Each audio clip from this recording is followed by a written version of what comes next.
Muito bom dia, boa tarde, boa noite. Mais uma livezinha aqui aleatória para refletir sobre as coisas da vida. E aí eu tava pensando na minha vida e pensando também em quem já pensou algumas vezes na seguinte frase: isso é certo ou isso é errado? Para os cristãos, isso é pecado ou isso não é pecado? Eu não sei você, mas eu já me vi muito nesse dilema de pensar no que está certo e pensar no que está errado.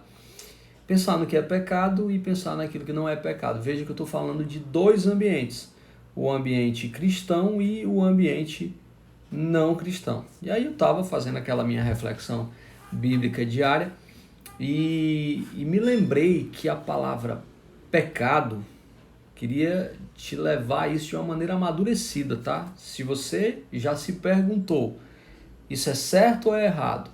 Ou se você está se perguntando hoje se isso é certo ou é errado, eu quero te dar uma definição própria. Eu vou pegar uma inspiração bíblica aqui, mas é para a tua vida, para qualquer área da vida, seja no cristianismo, se você chamar de pecado, ou seja no trabalho, se você quer fazer isso ou quer fazer aquilo, ou seja na sua casa, se você quiser fazer isso ou quer fazer aquilo, certinho?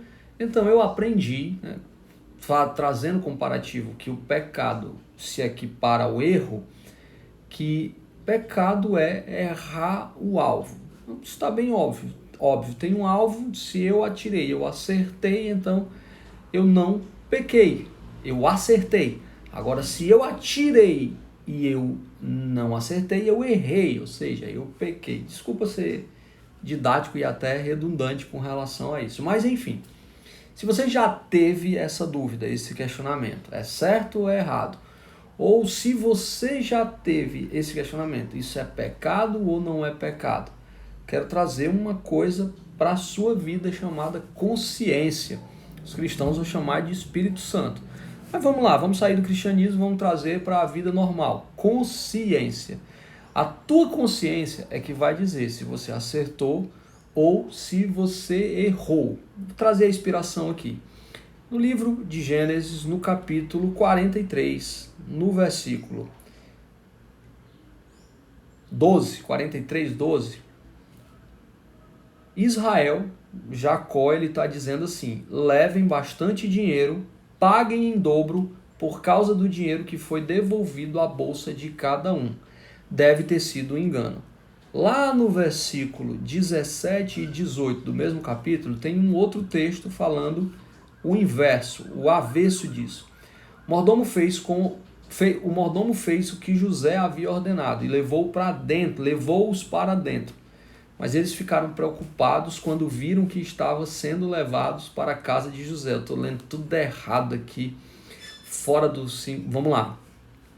O mordomo, fala mama, tudo bem mama? Que bom ter a senhora aqui. O mordomo fez o que José havia ordenado e levou-os para dentro.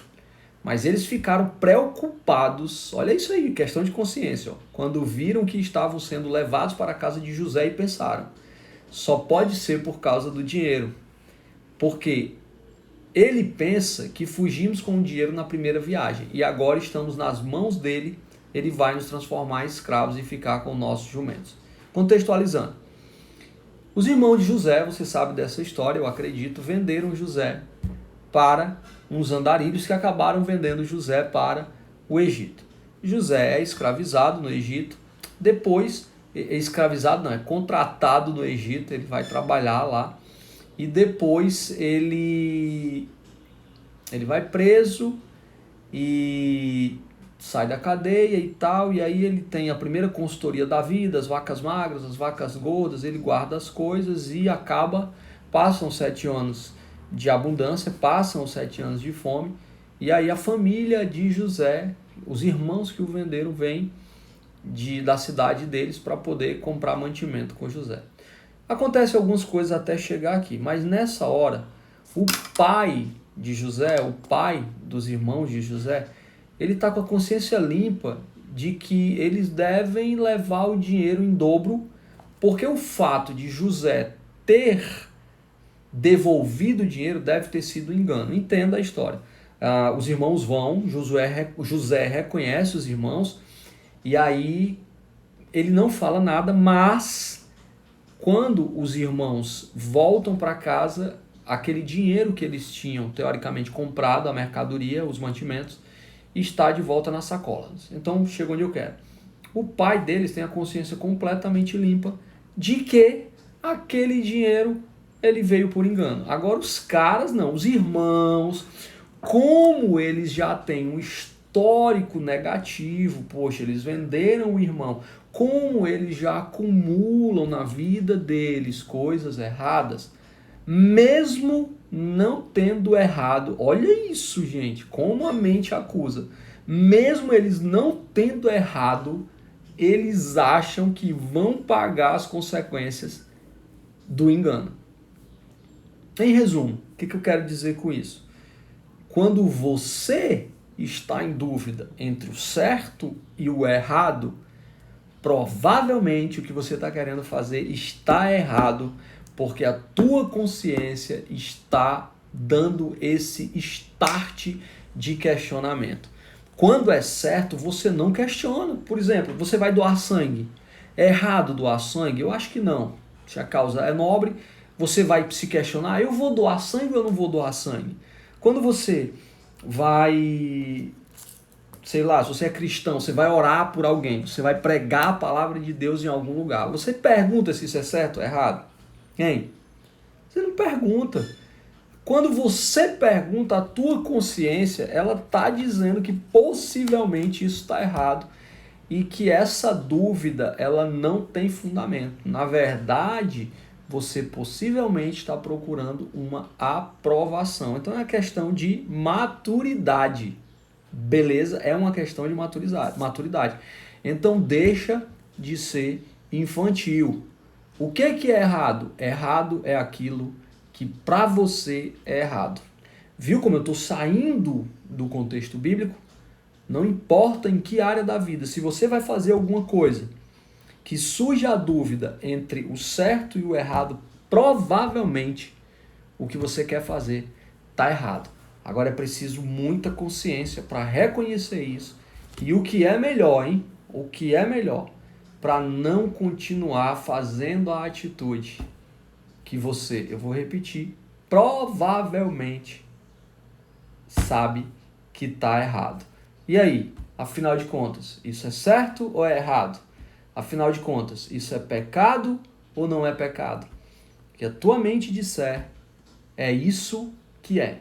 Pode ter certeza. E aí, se você for cristão, eu vou voltar ao ponto. Isso é o Espírito Santo falando com você.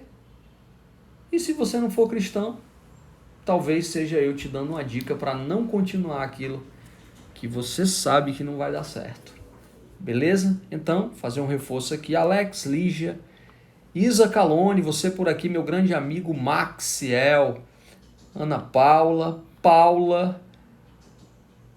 Antônio, Janaína, Auricélia, Leandro, Adriana, Nazareno, que está mais uma vez brincando comigo aqui, Lide, Euda Lima, Josiane, você que está aqui, Rayana, você que passou por aqui, Carol, presta atenção, gente, não seja ingênuo não, às vezes você erra, às vezes eu erro, por conta de uma falsa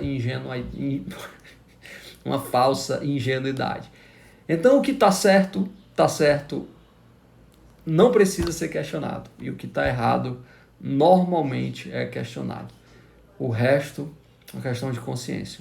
Eu vou até além e te digo uma coisa, sabe? Se você quiser errar, erra, não tem problema não. Mas assuma a responsabilidade pelas consequências. Então, se isso faz sentido para você, é isso. Faz isso, seja intencional. Valeu, tchau, tchau.